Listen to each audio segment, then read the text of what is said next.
চলো বাচ্চারা পরীক্ষার জন্য রেডি হয়ে যাও। মিশু, তুমি আজকে কি পরে এসেছো পরীক্ষার দিন? ম্যাডাম, আজকে তো আমার বার্থডে, তাই আমি ড্রেস পরে এসেছি। কেকও দিব সবাইকে। আচ্ছা, পরীক্ষার পরে কেক কাটিং করো, ঠিক আছে ম্যাডাম? উফ, বেঁচে গেছি। কেউ দেখছে না, আমি এখন চিটটা বের করে ফেলি।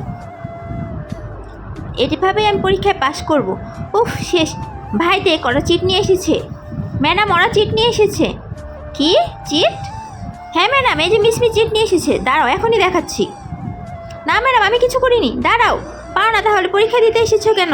হ্যাঁ, কেক জি ম্যাডাম, ওই নিয়ে এসেছে কেক। আজকে দেখবো শয়তানকে হারে কেক। আল্লাহকে ভালোবাসে, যারা আল্লাহকে ভালোবাসে তারা ভিডিওতে একটি লাইক আর চ্যানেলটি সাবস্ক্রাইব করে যাবেন।